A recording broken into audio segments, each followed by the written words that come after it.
Good afternoon, everyone. Bienvenue à cette dernière instance de notre série Alimenter la réflexion, Food for Thought. We're delighted to have you with us this afternoon. I'd like to begin just by sharing with you a little bit about the Institute for Science, Society, and Policy, if you're not familiar with the ISSP. My name is Monica Gattinger. I'm a professor here at the University of Ottawa. I'm director of the Institute, and we're a cross-faculty institute that studies the intersection and links between science, society, and policy. We look at three core areas when it comes to science, society, and policy. One being evidence-based or evidence-informed decision-making. The second being policies for science, technology, and innovation. And then the third being governance of emerging technologies.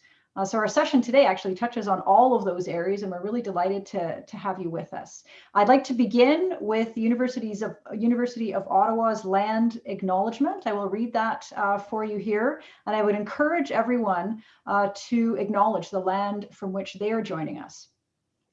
We pay respect to the Algonquin people, who are the traditional guardians of this land. We acknowledge their long-standing relationship with this territory, which remains unceded. We pay respect to all Indigenous people in this region from all nations across Canada who call Ottawa home. We acknowledge the traditional knowledge keepers, both young and old, and we honor their courageous leaders past, present, and future. And again, I'd encourage you to acknowledge the land from which you are joining us today. So today's session, we're very excited about it. It actually features two relatively new members at the Institute, one of whom is actually the newest member of the Institute, Professor Handan Tazel from the University of Ottawa here. Ryan Katz-Rosene is going to be our moderator for today. Ryan is a professor at the School of Political Studies. And we just, prior to this session, had a little exchange with Handan where she said, well, I thought I was already a member of the Institute. And I think Handan, that really speaks to the fact that we've collaborated together, the two of us, across that engineering, policy, science, society divide, as it were, for a number of years. Handan is just a tremendous researcher who's doing work in a variety of areas of energy systems. She'll be talking with us today about her work in carbon capture and in energy storage. Ryan's going to introduce her a little bit more for you here in a moment. For the moment, it gives me great pleasure to introduce Ryan Katz-Rosene, who is a colleague of mine at the School of Political Studies. Ryan is really interested in environmental conflicts and studying environmental conflicts, particularly in areas that one might imagine when you think of environmental conflicts. So oil production, nuclear energy, a whole host of different topic areas that he's expert in. He has been recognized by for these efforts. He has become president of the Environmental Studies Association of Canada. We're just delighted to have him with us here today to moderate this session. And I think, again, begin to bridge that science, society, policy divide. So the session is going to start in just a moment. I'll hand things off to Ryan. Professor Tazel will be giving us a presentation of about 25 minutes or so in duration. We'll then move into Q&A. And then our research director, Dr. Marisa Beck, will close off the session. So thank you again for joining us today. And Ryan, the floor is yours. Well, thanks, Monica. It's a very kind introduction. And as Monica mentioned, I am based at the School of Political Studies, and my research does cover a range of climate policy debates or conflicts, as Monica mentioned. And this is across a range of sectors like transport and agriculture and energy. And that is what piqued my interest in this session, in this talk. I'm really keen to hear and learn about, in particular, the potential for synth fuels, or these would be fuels that are made from carbon that's captured from the atmosphere, and so they're technically carbon neutral when they're combusted. But I have to admit that I don't know much about the science of carbon capture or thermal energy storage through absorption. And we're really lucky to have an expert to deal with these questions. So any questions about the science of this are going to go to Dr. Tazel. But what I do know is that the suite of technologies that are associated with absorption that Dr. Tazel will be speaking about today and that includes carbon capture and thermal energy storage in particular, these are getting a lot of attention these days for their potential application, particularly in mitigating climate change, in as much as helping to improve the sustainability of supply chains, fuel supply chains, energy storage production as well. So again, I'm really excited to hear about all of the applications that these technologies have in society today. And I'm really excited to hear about Dr. Tezel's work, and I'm sure you are as well. Dr. Tezel's research is really at the forefront of this field. And so I look forward to the Q&A when we can kind of discuss some of the policy implications that are stemming from the science that Dr. Tezel is conducting here at the University of Ottawa. Dr. Tezel has conducted research all over the world. She's held positions in Turkey, the United States, France, United Arab Emirates, Malaysia, and of course here in Canada. She's previously served as Director of Conferences for the Canadian Society of Chemical Engineers, and she's currently an Executive Board member of the International Absorption Society. And of course, she serves on the Energy Task Force for the Ontario Society of Professional Engineers, as well as the Advisory Board for the Max Planck Institute for Dynamics of Complex Technical Systems. So I think you can tell we're in for a real treat today. As Monica mentioned, we have about 25-minute presentation from Dr. Tezel today, and this will be followed by a Q&A, which I will moderate, and again, stick around for closing remarks from Marisa Beck. Just a quick note before I turn it over to Dr. Tezel, I'll be keeping tabs on the Q&A. We're asked not to use the raise hand function. If you want to ask a question, do use that Q&A feature. And if you are comfortable, I won't mention your names. If you would like to share your name and you're comfortable doing so, start off your question by listing your name and affiliation, and I will put that out there as well. So without further ado, please join me in welcoming Dr. Tezel. Thank you very much, Ryan. So I'm just going to start sharing my screen. Let me just do this. Can you see my screen now? Yes, we can. All right, perfect. Thank you very much, Ryan. Thank you very much, Monica. I'm delighted to be here, and I would like to thank you for the invitation. I'm really looking forward to the Q&A session today. And so I will be talking about the application of adsorption processes for carbon capture. Although my title says carbon capture only, I would also would like to spend a bit of time on the energy storage technologies that we're developing at the University of Ottawa here. So let's go to the next slide. Yes, so first of all, I would like to talk to you about what is adsorption and how is it different than absorption, because these are, a lot of people mix those up. They are completely different things from an engineering perspective, from the technology perspective. They're quite different. What is absorption is basically in the case of absorption, the sorption is done by the whole volume. For example, you see a soda can here, and in the soda can, the carbon dioxide gas is actually absorbed with a B by the whole volume. As opposed to the adsorption is with a D, is a surface phenomenon. So you see a sponge here. Can you see my cursor here? I hope so. Yes, yeah, we can see the cursor. Perfect. So, so you can see a sponge here, and the sponge actually takes up the spill, and then the spill, the water actually goes onto the surface, the inner surface of the sponge. So the sponge is basically is a very porous material, and then these pores actually form the surfaces for the spill to get attached to. So that's the difference between absorption and adsorption. So once we clear this out, let's go to the next slide, so that the material that does the absorption is called an adsorbent, and they have certain characteristics for them to be a good adsorbent. So they have to have porosity so that they actually create the surface for the absorption to take place. So if you can think about a sponge with all the holes in it, that's how you can actually.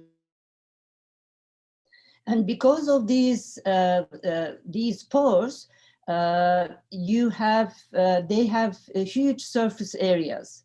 So if you could think about 1 gram of the solid, that will have a whole football field area of surface area in a gram of the material. That's how porous they are, and that's how high surface area they have. And some of the materials have even multiples of some recently prepared materials, some activated carbons and so on. They would have up to 3,000 square meter per gram, which is multiples of football fields.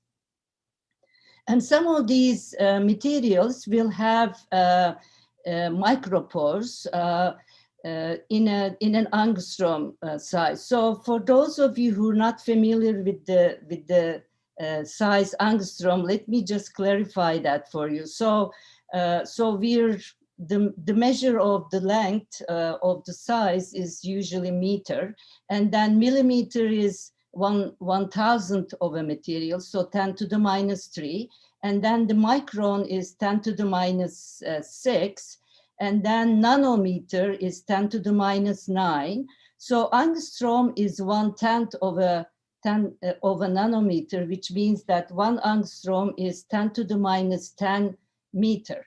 So the molecules that we want to separate, like carbon dioxide, for example, they are measured by angstrom. So for example, carbon dioxide gas is, 3.4 angstrom. So that's how small these molecules are. And then what we're doing by using adsorbent materials, as we're actually sieving different molecules. You can actually have different sieving options with these materials because they have certain characteristics, they have certain crystallinity that makes them ideal materials to sieve the molecules. Like we, when we were in kindergarten, or the toddlers actually play in the sandbox, you can actually have a sieve. You can separate the larger particles from the smaller one. It's the same idea in this case. Instead of sieving the particles, we're actually sieving the molecules. So these molecules will have different sizes, and then that's the property that we can use. For example, zeolite is a particular adsorbent that is very commonly used. So you can see the structure of a zeolite here. As you can see, these are very well established crystalline materials with certain particle size, with certain pore sizes. So the molecules that are small enough to go into these pores are able to go in and be adsorbed in these adsorbents, and then the molecules, larger molecules, do not go in. But of course, size is not the only thing, but that's one of the important properties. So for example, how does molecular sieving works? Here is a pore size distribution of certain materials. For example, A, B, C, D, E. These have vertical pore size distributions. That means that there is no distribution. All the pores are a certain size. For example, if you look at A, so on the x-axis, we have the pore diameter, which is given in nanometer. So basically 1 nanometer, for example, E, adsorbent E, all the pores are exactly 1 nanometer, no little, no larger than that. So again, the same thing for adsorbent A, it has 0.3 0.3 nanometer, which is 3 angstrom, and there is no pore size distribution. Whereas if you look at the material G, for example, it has pores all the way from 1 to 1,000. So this is in logarithmic scale. So that's why we can actually indicate the very small pore sizes as well as the larger pore sizes. So there is no way this adsorbent could actually do molecular sieving, because all the molecules between 1 and 1,000 nanometer size, they will be able to go in. So let's look at this is one of my favorite charts that I use quite often in my adsorption course. So here on the x-axis, we have the kinetic diameter, or the pore size of these materials. So at the top here, these are different adsorbents listed. And then on the y-axis, we have different molecules. The molecules that we are interested in, I highlighted by arrow. So for example, carbon dioxide, it's around 3.4 angstrom. These are in nanometers. So then the nitrogen, so you can see the nitrogen and oxygen, which is air, which is actually forms the air, the size is not very different than carbon dioxide. Carbon dioxide is slightly smaller. And so all of these molecules could actually go into, so if your pore size, for example, if you look at fongicide, which is one of the adsorbent here, around 0.75 nanometer, could actually absorb all of these molecules. But size is not really everything. So as you can see here, if you look at all these adsorbents, all nitrogen, oxygen, CO2, they could all go in. And then there is also these different interactions that the molecules will have with the surface of the adsorbent that is really important. And that's what is actually important as well. So what we are doing at University of Ottawa is actually we are working on gas separations, mostly gas, but although I have worked with the liquid systems in the past, but we want to separate them by using adsorption process, as well as we can take these adsorbent materials and make some membranes out of them, like filtering, for example, to do the separation of these gases, any gases that you might have an interest in, as well as the thermal energy storage. On the thermal energy storage, we use the adsorption process. So basically what we're doing is we're developing new materials, as well as designing new processes using adsorbent materials and membrane technologies. So basically the overall objective is basically reducing the energy demands, right? So reducing energy demands of the process for the separation process or the thermal energy storage process, as well as capturing greenhouse gases from the air, from the combustion gases as well. So how does this work? So we have these materials, for example, on the right-hand side here, you see these materials are crystalline materials. We cannot directly pack them into the adsorption column because they're tiny materials. If we put them as powder into the column, we will not be able to pass any gas or any feed through the column. So we really need to enlarge them. So we take these crystals, we add some binders into them and make some pellets. So these crystals are in the micron level. So they are measured by micrometer, which is 10 to the minus 6 meter. And then we make pellets out of them. So these pellets are millimeter size. So we actually increase the size by approximately about 1,000. And then we pack these materials into the column so that there is some gap between these pellets that the feed gas or liquid could actually pass through the system.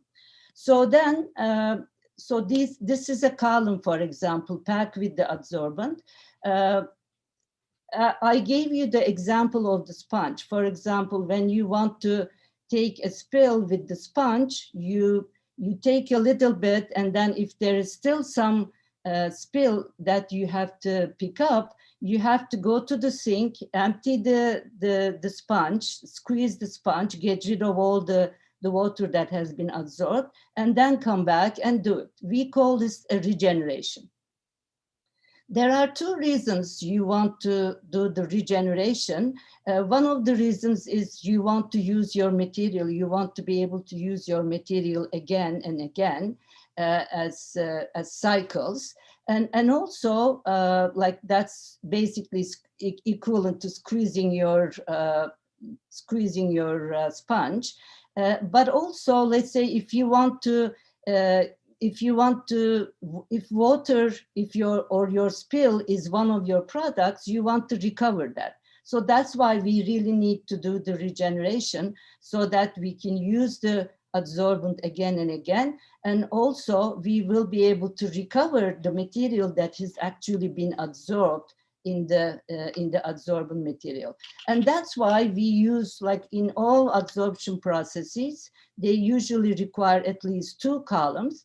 I mean, in this case, air is an example. So air is composed of oxygen and nitrogen. It goes through, let's say, one of the column here on the left-hand side, and then nitrogen being absorbed, and then you take your oxygen as one of your products, right? So eventually this column will get saturated, like the sponge gets saturated with the water, and then you need to regenerate that. To regenerate this column, we actually generally apply either a high temperature or a high vacuum. So we basically want to suck the nitrogen out of the system, and actually, because that may be one of your products as well. So you can actually get an overall system. Your mixture goes in, oxygen and nitrogen goes in, you enrich oxygen on one hand, and then you enrich your nitrogen in the other hand while you're doing the regeneration.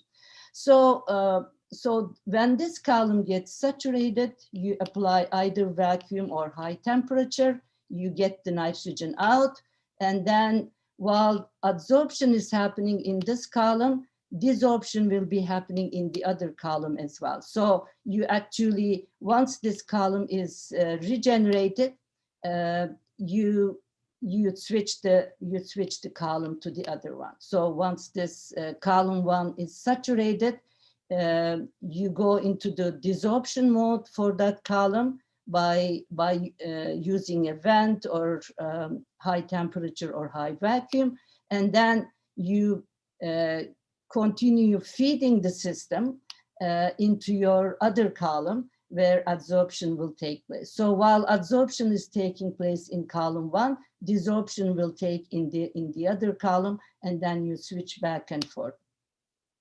So this is a continuous process. If you consider the overall process, it's continuous. There will be a continuous flow of feed, and then the continuous products you would actually get.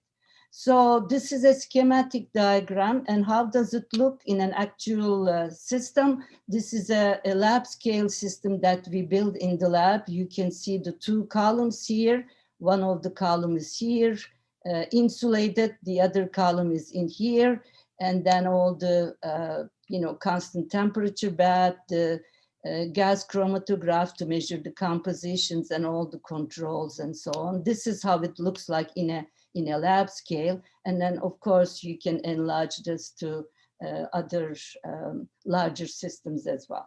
So so basically this was the adsorption part, and then we take these adsorbent materials and then we make some membranes out of them. And then one of the examples that we did in the lab is we actually made some membranes from the material called silicalite, and then we had some success with carbon dioxide and nitrogen separation.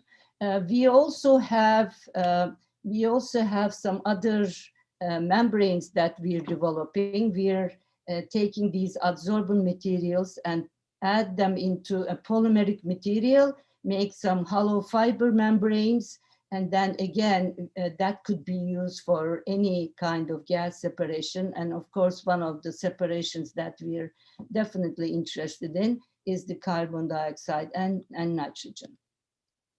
So how does a membrane system look like? This is a simple schematic diagram of a membrane system that we have in the lab. So here is your feed gas going in. This is your membrane system. This is an example of a tubular membrane. So if you can think of concentric tubes put together, so you actually feed goes in from the center, and then the mass transfer happens in the radial direction, and then your permeate that goes through the membrane is actually obtained on this side. And then the material that does not go through the membrane is called the retentate, and then you can actually enrich either of the permeate or the retentate in the gas that you're interested in.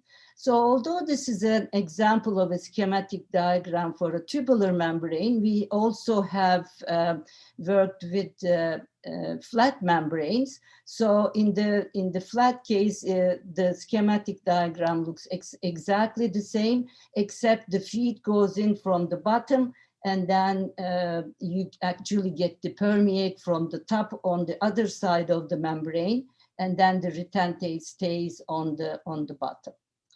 So how do we actually apply these materials to, what kind of separation? One of the area that I was really interested in was the carbon capture. So we can actually get the carbon capture from combustion gases, as is shown here, from the stack gas, or we can actually get it from ambient air as well. So of course, the concentrations are completely different. In the ambient air, where the carbon dioxide concentrations at the parts per million level, so generally around 400 parts per million. Whereas in the combustion gases, we're looking at a 15% carbon dioxide. So depending on how you want to concentrate, how much you want to concentrate your carbon dioxide, you can get it from air, or you can get it from combustion gases as well. So what do we do with the carbon dioxide after we actually capture it? So we can make some fuel out of those, or we can make some other chemicals. There's a company in Ottawa. I was attending their webinar a couple of days ago, Hyperion. They're actually capturing the carbon dioxide from combustion gases for steel, or from power generating plants, and they're making calcium carbonate out of that and selling that. So this is an example of how your carbon dioxide capture could be beneficial economically, if you have the right minds or the right technology to do it. So let's look at the carbon capture and utilization. So here is a carbon dioxide cycle. So we can actually get the carbon dioxide from atmospheric air at the 400 ppm level, or we can get it from combustion gases, whatever the case might be. And then we make, carbon dioxide alone cannot really do much. You really, in order to make viable products, you have to mix it with something. And what is that something? Generally hydrogen. So of course, how do you produce hydrogen? you have to produce it from sustainable sources. So here is an example. You can take water is H2O. There's a lot of hydrogen in water. And then what people have been doing is they're taking water, do an electrolysis, produce hydrogen, and mix it with the carbon dioxide to make the fuels. But where do you get the energy to do the electrolysis to produce hydrogen? You have to use sustainable sources. So here is an example. You can use some solar energy or wind energy to get the electricity to produce the hydrogen, hopefully sustainably, and then mix it with the carbon dioxide that you actually captured from the air or from the combustion gases. And then you make some products. You can make some fuels, you can make some chemicals, some polymers, and whatever the case might be. So this is the end of my talk on the carbon capture. And then another area that I want to talk to you about very briefly is the energy storage. So, so why do we need energy storage? So here is an example of why we need the energy storage, especially in the thermal energy side that I have been working in. So this is the this peak here is the house requirement. So I'm just following my cursor. So basically, this is the with different months that what you can actually get out from a solar panel. And then on the other side, the house requirement of the typical house in Montreal, it is actually shown by this. If you follow my, sorry, I cannot do the animation, but if you could follow my cursor here. So this is the energy requirement of a typical single family home in Montreal over the different months, all the way from January to December. So as you can see, the requirements are much low. And then, so if you look at the differences, which is the area, this red area, excess heat, if you have this solar panel at the top of your roof or somewhere in your property, you will have this much of excess heat after you take the solar energy, use it for your energy requirements for the house, and then you will have this much of excess heat. So you can actually use this excess heat to actually heat up your house, and then you will be left with some even more energy that you can actually even heat partially your neighbor's house. So a lot of people, when we say energy storage, a lot of people think about batteries, right? Storage of the electricity. But in this case, I'm not storing electricity. I'm storing the thermal energy, which is actually heat. You can call it a heat battery if you want. So if you're going to take a heat, for example, the heat from the sun or heat from anywhere, if you have a waste heat somewhere, instead of taking that heat, turning it into electricity, and then using it as a heat, with every conversion, you lose quite a bit. So what you want to do is take the heat and use it as heat. And that's what's interesting about this. So what are the features of the adsorption thermal energy storage? There are no toxic compounds. These are like zeolite type materials that I talked to you about, and they're like earth type materials. We walk on them. There's no nasty chemicals. And basically, the compounds that are part of this process is basically air, which is the air that we breathe, and water. So basically, we take the moisture in the air, and that is absorbed by these adsorbent materials, and that produces heat. So, and then another advantage of this process, this thermal energy storage, is that thermal energy can be stored forever. There is no, while you're storing the heat, while you're storing the thermal energy, there is no heat loss while you're processing, while you're storing the energy. So, so the heat sources could be solar heat, it could be waste heat or excess heat, or it could be industrial heat, or you can actually create the heat with the you know, when the energy is low or cheap. So how does that work? So this is basically the zeolite material that I talked to you about, one of the typical adsorbent materials. And then when it comes into contact with water, let's say water from the air, it actually releases energy. This is not a reaction, but it's a process where it, what we call it an exothermic process, which releases energy.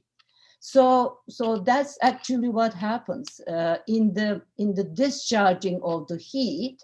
So if you take a clean sponge like material, this zeolite, for example, and pass moist air through it, the moisture will get absorbed, and then the moisture, the water molecule will go into the zeolite material, and then you will, that energy that's released actually heats up the air that is carrying the moisture, and then this air that is heated up can be used for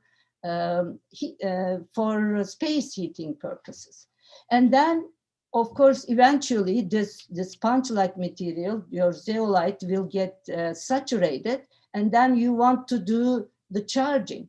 And then that's when your energy comes in, and you reverse this process. You take your energy, and then you get into contact with your material that is already absorbed your moisture, and then that releases the water from the zeolite type material, and then you have actually charged your system.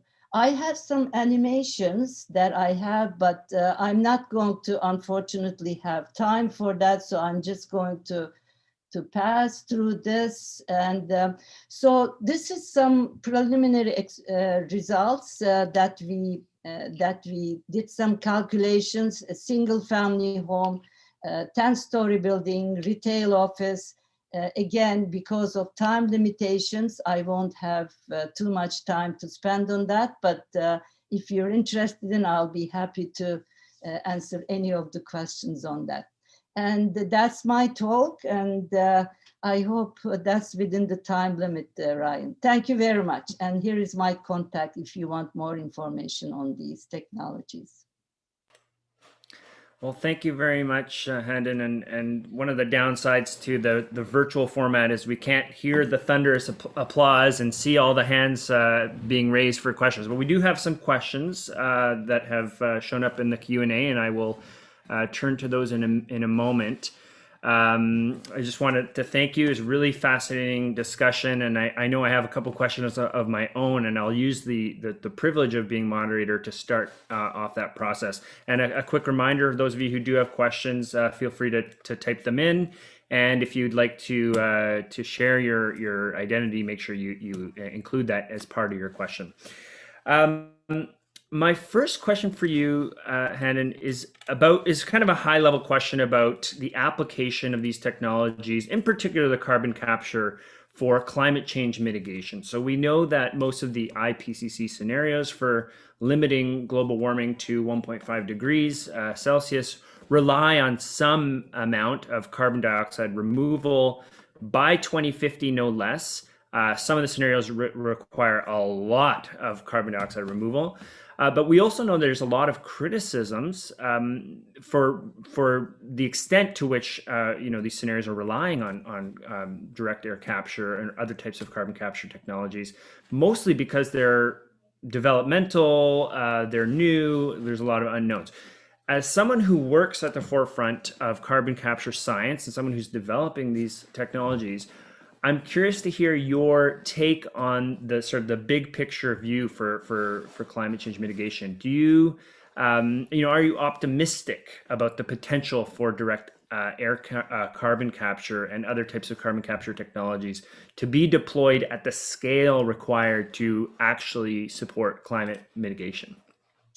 I definitely do. I'm optimistic on that. It's just it may cost us. I mean, nothing is cheap, right? And but doing nothing is not cheap either, right? So we are seeing all these,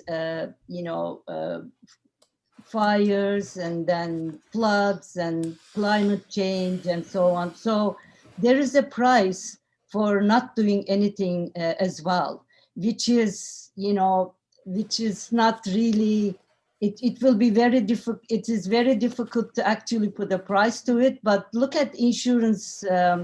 We had a tornado in Ottawa in my backyard. I had to actually go to an insurance company. Like, I had lived in Ottawa for more than 35 years. And this is the first time I had a tornado in my backyard. I had to get my my fence, my neighbor literally lost her roof, and that we haven't seen in Ottawa. So there is a price to not do anything either. But while nothing is free, right? There's no free lunch. So we have to put our, if we want, we can definitely do it. Right? So what really strikes me about your answer is I'm not hearing any hesitation about the technological capacity to scale. This is a cost issue for you. Absolutely. I mean, the technology is already there. There's, as I say, like the new companies are forming, whether you want to, when I go to adsorption conferences, when we have the sessions on carbon capture or new materials, they are the most attended ones. They are like, everybody is working on that. The technology is not the limiting case. It's the mindset is the limiting case right now. The technology is already there. So policymakers take note. That's a very clear-cut answer. Absolutely. On what's holding things back. I do have I'm going to turn to the Q&A now. The first question is about the supply chain, I think. So it's asking about the recycling and waste management processes of the adsorbents. Can you tell us a little bit about that? Can you mean how we make the adsorbent materials, or? I think they're curious to hear about, the adsorbent materials, I'm assuming the membranes and other types of, in particular the membranes, I think is where the question is coming from. What is the sort of the end phase of the supply chain? How do you dispose of them? Can they be reused, recycled? Is this an issue for waste management? I know you do a lot of work on the sort of the sustainability aspects of the supply chain. So can you tell us a bit more about that? Absolutely. These, as far as adsorbent materials are concerned, they're like, they occur naturally. Some of these adsorbents that people have figured out there are some natural zeolites that people that's how we learned from nature. And the zeolite actually is in Greek, means boiling stone. So basically, these are natural materials, the zeolites. A lot of the adsorbents are natural materials, and then we are trying to actually mimic the nature. Now, as far as membranes are concerned, yes, if some of these membranes have polymeric materials, but now there is a lot of research going on how we can actually make these polymeric materials from sustainable sources. So yes, the technology is there. There's, especially on the adsorption side, there's all these commercially available adsorbents. I don't think there is a sustainability issue, at least on the adsorbent side. Those crystalline materials, they're earth-like materials. You can actually, they are used for some of these zeolites are used for feeding animals, believe it or not. they have certain properties. So there is no issue there as far as the adsorbents are concerned. The issue might be on the polymeric side, but again, polymeric membranes, how sustainable they are, I honestly have not looked into that myself, but I know a lot of people are working on sustainable polymers, and then the technology is going to be there very soon. Okay, thank you. I'm going to throw in another question, and maybe a way to ask this is, I want you to convince me again that some of the critiques that I've heard about direct air capture, and in particular that the process you were talking about for using these using captured carbon to produce synth fuels, for example, some of the sustainability critiques that I've heard about this. One relies on energy costs involved in that process, and another revolves around land. So I'm curious to hear. So an example that came to mind is very poignant was that you talked about electrolysis, and of course, and then you said, well, hopefully this will be done using renewable energy. One assessment found if you use renewable energy to essentially for direct air capture of carbon dioxide, it would take, to remove 1 gigaton of carbon dioxide, admittedly that's a lot of carbon dioxide, it would take an area the size, 10 times the size of the state of Delaware to power that process if you were using solar energy. You would need so much solar energy. I can tell you have responses, but convince me. Yeah, convince me that these processes aren't generating new forms of energy supply challenges, and also using land in ways that, which is a precious resource. Well, I mean, and that is exactly the reason why we should not actually put all our eggs into one basket, right?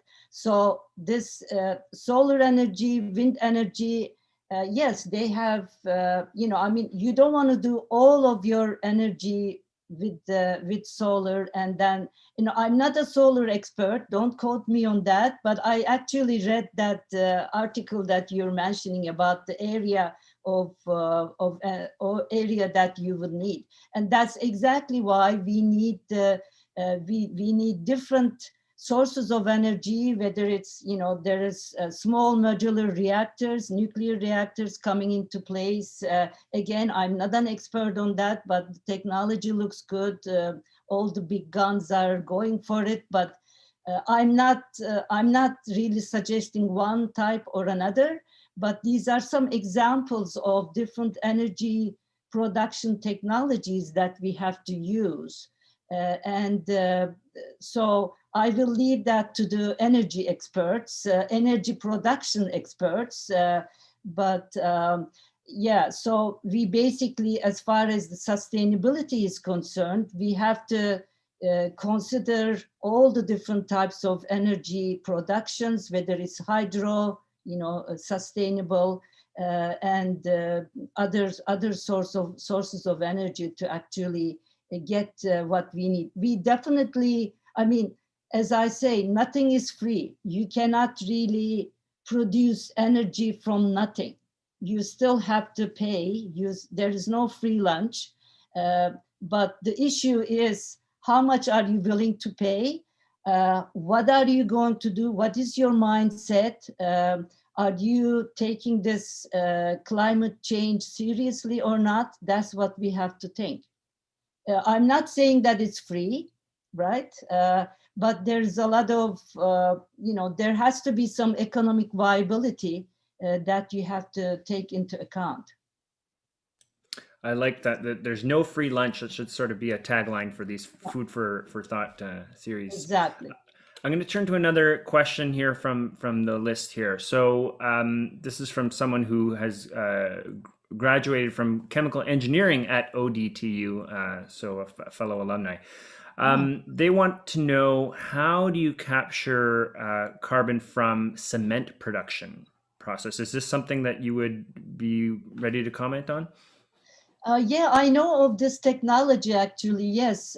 So I'm more on the on the carbon capture side, but yes, as I mentioned, people are putting that into cement, and I'm not familiar as to how you put it into cement, but I'm more familiar with how you capture it. You can capture it by adsorption membranes or adsorption, whatever the case might be,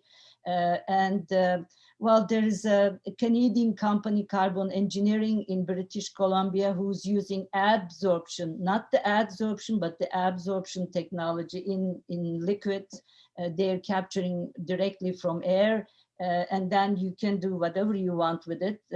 But as I mentioned, the company Hyperion is actually making some calcium carbonate and selling them as their product. Yes, I'm aware of some companies taking that carbon dioxide and putting it into cement. So yes, these are all different technologies, and as some of you are familiar, with it, there is some underground storage is also used for long-term storage of carbon dioxide. So we have to blend all these different technologies. I mean, the ultimate objective is to remove CO2 from air, whether you capture it at the source, like at combustion gases, or whether you directly get it from the ambient air. We have to capture it and do something with it, whether to put it underground, whether to make some chemicals, to put it into cement, some chemicals, because fuels, hydrocarbons are not going to go away. But can we make synthetic hydrocarbons so that we can burn them more efficiently, right? So that's the ultimate objective for capturing carbon, whether directly from air or from combustion gases. Okay, thank you. We only have a few minutes left, so I'm going to just see how many questions we can get through here. This person is asking about the advantages and or disadvantages of using adsorption-based carbon capture compared to other types of carbon capture methods. Yes, so one of the other technologies, absorption, which is, commercially being done, as I mentioned before. So the advantages of, like I talked about the advantages, there's, no nasty chemical, you're looking at some materials that are kind of earth-like materials and so on. So no process is ideal for all the different types of carbon capture. So basically what you really need to look at is what is your application? Are you getting it from ambient air? Are you getting it from combustion gases? Are you getting it from somewhere else? Or what are you going to do with it is going to be very important. So if you want to get pure carbon dioxide to actually make some fuels or other things, other chemicals, you will have different advantages and disadvantages of different technologies, as opposed to if you don't need a pure carbon dioxide. So it will be very difficult for me to do a comparison without actually having a certain scenario. But of course, when you're talking about the adsorption technologies, in the adsorption one, one of the disadvantages is it's hard to get it 100% pure. That's why absorption have been more like direct air capture, for example, has been more faster commercialized than the adsorption process. But as I said, it depends on what you want to do with the carbon dioxide afterwards. Do you want it pure, or do you want it concentrated? So the general disadvantage of the adsorption process is that it may require for you to do few stages if you want to do it pure systems. But again, let's say if you want to do it at the lower temperature, which has an advantage for adsorption, it might be easier. You know, where is your ambient air? It might also be an important issue. I hope I answered that. It's kind of vague, but you know, again, you know, advantages and disadvantages have very specific, depends on specific scenarios. I think you answered that quite clearly. So thank you for that. I think we probably have time for just one last question, and there's literally 18 of them in this list. So I tried to capture the sort of the main thrust of most of the questions. There seem to be a lot of questions about like the current context for these types of technologies. So can you give us a sense of either you know, where we're at right now? Are these being adsorption technologies being used commercially today, or is this something we're seeing a few years down the road? You mentioned a couple examples of Hyperion. Is this still developmental? What's the sort of the extent of adsorption technologies being used today? Well, adsorption technologies have been, have been commercially used by, you know, different companies commercially. Has it been used for commercially for carbon capture? As to my knowledge, not at the moment, but not on the adsorption side. So, but there's a lot of examples of, like, for example, people have been using commercial technologies to produce oxygen from ambient air.